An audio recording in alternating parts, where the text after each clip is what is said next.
नमस्कार दोस्तों, स्वागत है आपका मेरे इस चैनल में। मेरे पुराने वीडियो में आपने इतना प्यार दिया, उसके लिए आपका बहुत बहुत धन्यवाद। तो चलिए, मैं इस वीडियो में आपको बताऊंगा कि आप अपने मैक्सिमम टैक्स फाइनेंशियल ईयर 2020-21 में कैसे मैक्सिमम टैक्स सेविंग कर सकते हैं। आने वाले फाइनेंशियल ईयर के अंदर 2 टैक्स फ्लैग हैं, न्यू टैक्स स्लैब और ओल्ड टैक्स स्लैब।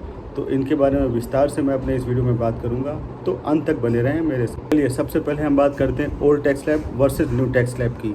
देखिए, करंट फाइनेंशियल यानी 2019-20 के लिए आपके पास एक ही टैक्स स्लैब है, जिसे हम ओल्ड टैक्स स्लैब कहेंगे, जो हमारे करंट फाइनेंशियल के लिए एप्लीकेबल है। उसके अंदर आपको जो भी इन्वेस्टमेंट ऑप्शन है, ATC, ATD, सेक्शन 24, सेक्शन 10 के अंदर, वो सारे ऑप्शन एप्लीकेबल हैं, अवेल कर सकते हैं, जिनके बारे में हम डिटेल में बाद में बात करेंगे। लेकिन आने वाले फाइनेंशियल ईयर 2020-21 के अंदर आपको कौन सा टैक्स प्लान चुनना चाहिए, ये डिपेंड करेगा आपकी इनकम कितनी है।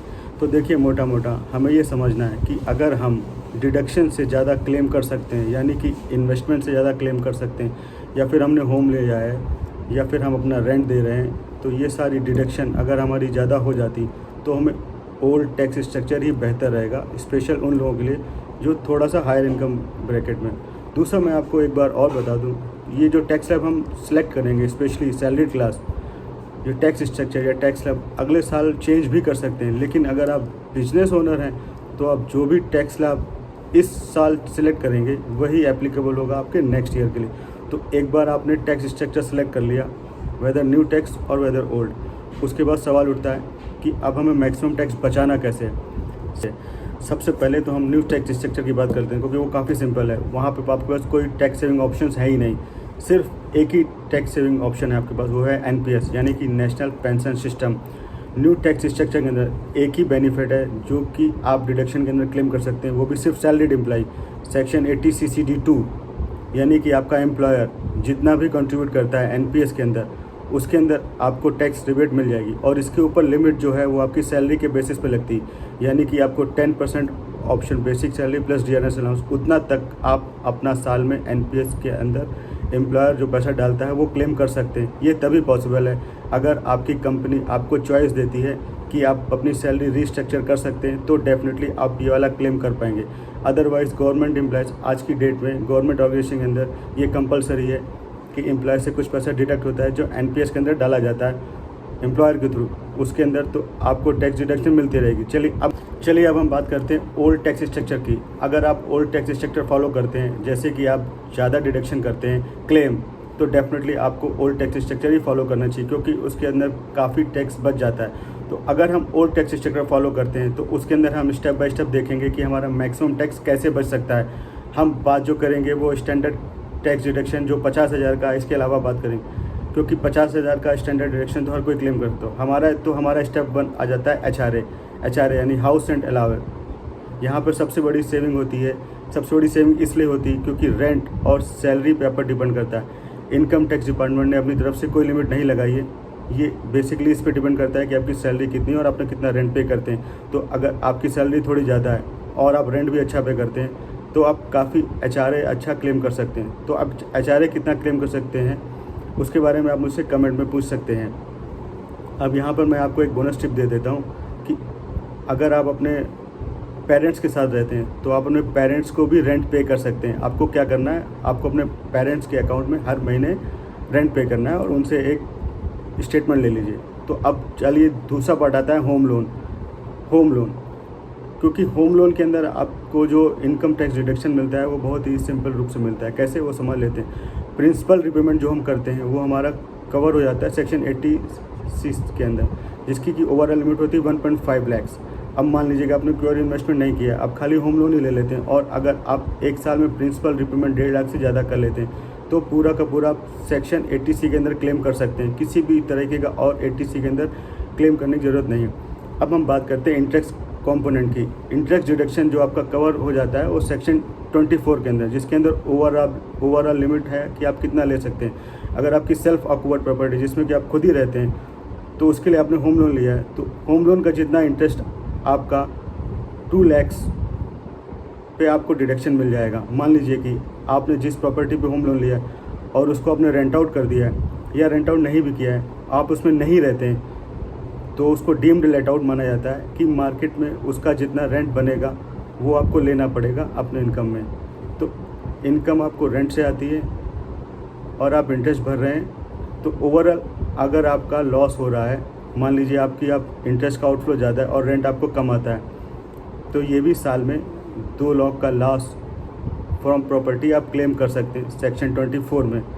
तो ये हो गया हमारा इंटरेस्ट कंपोनेंट। इसके अंदर एडिशनल डिडक्शन भी मिलता है, मतलब आपका जो मकान है वो आप अफोर्डेबल हाउसिंग के अंदर लिया है फाइनेंशियल ईयर 2019-20 में, लेट से जिसकी वैल्यू 45 लाख से कम है वो अफोर्डेबल हाउसिंग में आता है, अफोर्डेबल हाउसिंग के डेफिनेशन में। इसकी वैल्यू ओवरऑल 45 लाख से कम होनी चाहिए। अगर आपने उसके लिए होम लोन लिया है फाइनेंशियल ईयर 2019-20 में, तो उसके ऊपर आपको 1.5 लाख की एडिशनल डिडक्शन मिल जाएगी। जो 2 लाख की हमने पहले बताई है सेक्शन 24 में, उसके ओवरहेड में आपको 1.5 लाख की डिडक्शन लिमिट मिल जाएगी, जो कि आपकी सेक्शन 80E के अंदर आती है। इसके अलावा मैं आपको एक और टिप दे देता हूँ। अगर आपने मान लीजिए जो भी होम लोन लिया है वो आपने किसी जॉइंट प्रॉपर्टी के लिए लिया है, आपके जॉइंट बोरोवर्स हैं, तो आपके जो भी को बोरोवर है, लेट्स से हस्बैंड वाइफ हैं, हस्बैंड वाइफ एक साथ प्रॉपर्टी खरीदते हैं, तो दोनों लोग अगर टैक्स फाइल करते हैं तो दोनों के दोनों सेपरेटली अपनी टैक्स डिडक्शन क्लेम कर सकते हैं। इसके अलावा आप और भी डिटेल जानना चाहते हैं तो मुझसे कमेंट्स में पूछ सकते हैं। ठीक है, चलिए अब हम आ जाते हैं अपने थर्ड स्टेप में, जो कि है आपका एजुकेशन लोन सेक्शन 80E। उसकी बात हम कर लेते हैं। अगर आपने एजुकेशन लोन लिया है for higher education 12th class के बाद, अगर आपने कोई भी कोर्स किया है, आपने उसके लिए एजुकेशन लोन लिया है, उसका इंटरेस्ट डिडक्शन कंपोनेंट, आप उसका इंटरेस्ट कंपोनेंट अपने टैक्स डिडक्शन में क्लेम कर सकते हैं। इसके अंदर कोई भी लिमिट नहीं है, आप जो भी इंटरेस्ट भर रहे हैं वो पूरा का पूरा आप क्लेम कर सकते हैं, चाहे आप इंडिया में स्टडी कर रहे हो या अब्रॉड स्टडी कर रहे हो। और ये एजुकेशन लोन या तो आप अपने बच्चों के लिए ले सकते हैं या अपने स्पाउस के लिए ले सकते हैं, यानी कि हस्बैंड या वाइफ ले सकते हैं, या फिर अपने खुद की स्टडी के लिए भी ले सकते हैं। और इसका जो मैक्सिमम पीरियड है, आप 8 साल तक ये डिडक्शन क्लेम कर सकते हैं।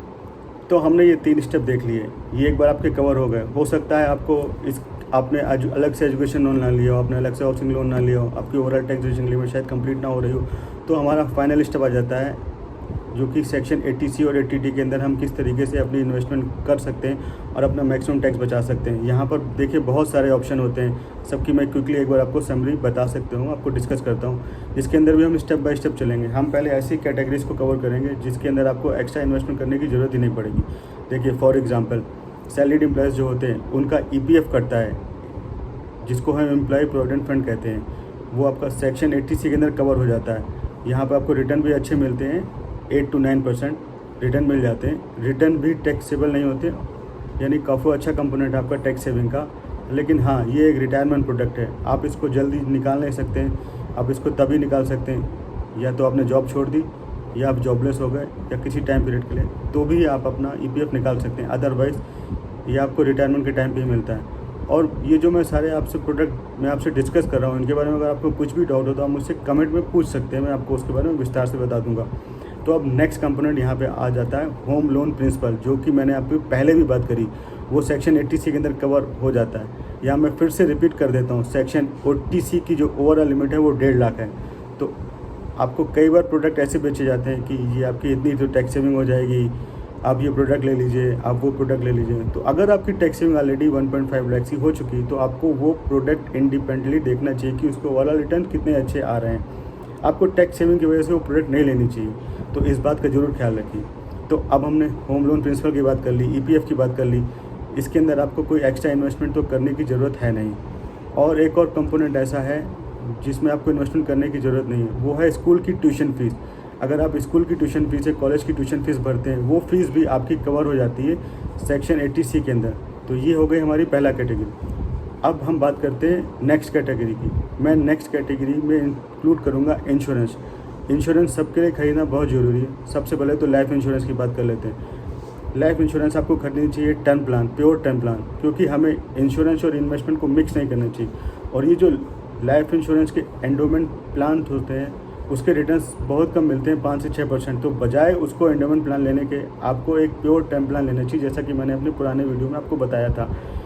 तो आप सिर्फ एक प्योर टर्म प्लान लीजिए, उसका रिपोर्ट आप उसका क्लेम जो कर सकते हैं आप 80C के अंदर कर सकते हैं। तो आपको जो इन्वेस्टमेंट करना है वो आप म्यूचुअल फंड के अंदर डाल लीजिए, ELSS के अंदर डाल लीजिए।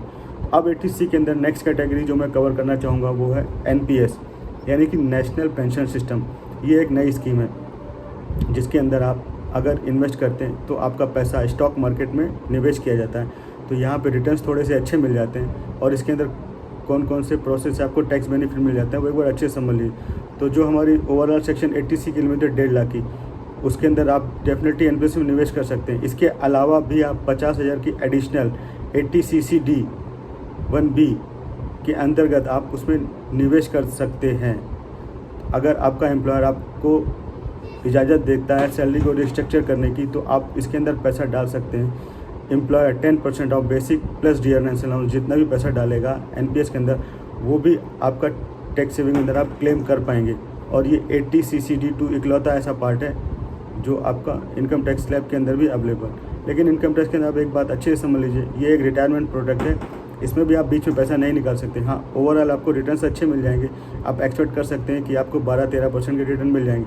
अब इसके अंदर नेक्स्ट कैटेगरी आती है 80C के अंदर ELSS, equity linked saving scheme, जो कि एक अच्छा ऑप्शन है आपको टैक्स सेविंग करना। ये टैक्स सेविंग म्यूचुअल फंड होते हैं जिसके अंदर आपका पैसा म्यूचुअल फंड में डाला किसी ELSS स्कीम के अंदर, तो वो पैसा मार्केट के अंदर स्टॉक मार्केट के अंदर इन्वेस्ट होगा। लेकिन यहाँ पे आपको इसका लॉक इन पीरियड होता है, 3 साल से पहले आप पैसा नहीं निकाल सकते। तो ELSS मुझे इसलिए अच्छा लगता है कि आप 80C के अंदर देखेंगे तो सबसे कम लॉक इन पीरियड जो है वो ELSS में ही है 3 साल का, बाकी सब में रिटायरमेंट वाला है। तो इसमें आपको रिटर्न्स म्यूचुअल फंड वाले मिलते हैं और आपको टैक्स सेविंग भी मिल जाती है, हाई रिटर्न मिल जाते हैं 12-13% का, आपकी टैक्स सेविंग भी हो गई। तो आपके रिटर्न पोस्ट टैक्स रिटर्न भी अच्छे मिल जाते हैं। इसके अलावा लॉन्ग टर्म कैपिटल गेन इसमें लगता ज़रूर है ELSS के अंदर म्यूचुअल फंड में, आजकल लॉन्ग टर्म कैपिटल गेन भी आ गया है, लेकिन वो तभी लगता है जब आप म्यूचुअल फंड्स या स्टॉक मार्केट से जो भी गेंस हुए हैं वो साल के अंदर 1 लाख से ज़्यादा के हुए हैं। तो ऐसे बहुत ही कम लोग होते हैं जिनको 1 साल के अंदर 1 लाख से ऊपर के गेन होते हैं फ्रॉम स्टॉक मार्केट या म्यूचुअल फंड। तो आपको ये long term capital gain overall इसमें लगेगा नहीं। तो ओवरऑल ये ELSS की स्कीम बहुत अच्छी है। अब इसके अंदर हमारी फाइनल कैटेगरी आ जाती है फिक्स इनकम डिपॉजिट, जहाँ पे हमको फिक्स रिटर्न मिलते हैं। उसमें भी हम 1 बाय 1 कवर कर लेते हैं कि कहाँ हमें बेटर रिटर्न मिलते हैं, उसकी हम बात करते हैं। सुकन्या समृद्धि स्कीम एक काफ़ी अच्छी स्कीम है जिसमें आपको फिक्स रिटर्न मिलते हैं। फिक्स रिटर्न प्रॉमिस किया जाता है, 8 से 9% का रिटर्न मिल जाते हैं आपको, प्लस ये एकदम टैक्स फ्री है, नॉन टैक्सेबल है। लेकिन हाँ, यहाँ पर जो आपका पैसा है वो लॉक हो जाता है। तो अगर आपकी डॉटर की जब आपकी 21 ईयर की होती तब तक के लिए आपका पैसा लॉक इन हो जाती। लेकिन अगर आपकी कोई डॉटर है तभी आपके लिए ये स्कीम है और बहुत अच्छी स्कीम है। यहाँ पे हमारी दूसरी कैटेगरी आती है PPF वर्सेस VPF। PPF यानी पब्लिक प्रोविडेंट फंड और VPF यानी वॉलंटरी प्रोविडेंट फंड। बहुत लोगों के पास एम्प्लॉय प्रोविडेंट फंड का ऑप्शन नहीं होता है, तो काफ़ी लोग PPF के अंदर निवेश करना चाहते हैं। PPF के जो भी रिटर्न्स हैं वो भी आपके नॉन टैक्सेबल हैं, उन पे भी किसी तरीके का कोई टैक्स नहीं लगता है और आपको रिटर्न्स भी अच्छे मिलते हैं 8 से 9% के। तो नॉन टैक्सेबल रिटर्न है 8 से 9, तो ये भी एक काफ़ी अच्छा ऑप्शन है। लेकिन यहाँ पर भी आपका जो पैसा है वो लॉन्ग टर्म के लिए लॉक होता है, करीब 15 साल के लिए आपका पैसा लॉक हो जाता है। आप खाली इमरजेंसी के अंदर ही पार्शियल अमाउंट विड्रॉ कर सकते हैं।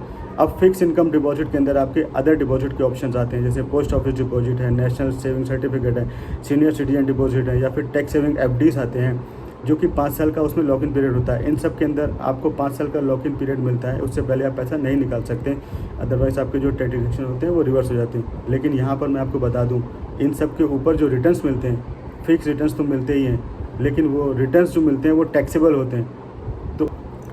तो ये सारे तो हो गए 80C के ऑप्शन जो कि मैंने सारे कवर कर लिए हैं। अब मैं बात करूँगा 80D, जिसके अंदर आपका हेल्थ इंश्योरेंस आते हैं।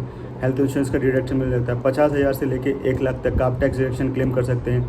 अपना हेल्थ इंश्योरेंस अपने लिए कराते हैं, अपनी फैमिली के लिए कराते हैं, अपने डिपेंडेंट्स के लिए कराते हैं। तो हेल्थ इंश्योरेंस भी काफ़ी इंपॉर्टेंट होता है जो आपको 100% लेना ही चाहिए। लाइफ इंश्योरेंस के बाद मैं ज़रूर कहता हूँ कि आपको हेल्थ इंश्योरेंस भी ज़रूर लेना चाहिए। तो इन 4 स्टेप के अलावा भी हम कुछ टैक्स सेविंग कर सकते हैं। लेट्स से अगर आपने कहीं डोनेशन करी है, वो टैक्स डिडक्टेबल है, तो उसको भी आप क्लेम कर सकते हैं सेक्शन 80G के अंदर। या फिर आपने कुछ मेडिकल ट्रीटमेंट कराया है कुछ इमरजेंसीज़ के लिए, वो भी आप इसके सेक्शंस में कवर हो जाता है, वो भी हम इसमें क्लेम कर सकते हैं। तो दोस्तों, अगर आपको मेरा ये वीडियो अच्छा लगा हो तो प्लीज़ इसे लाइक करें, शेयर करें और सब्सक्राइब करें। और अगर आपके कोई भी क्वेश्चन हो इस वीडियोज़ के बारे में या आपको कोई डाउट क्लियर नहीं हो पा रहे हैं तो कृपया मुझसे कमेंट में क्वेश्चन पूछें, मैं आपके सवालों का जवाब। Thank you.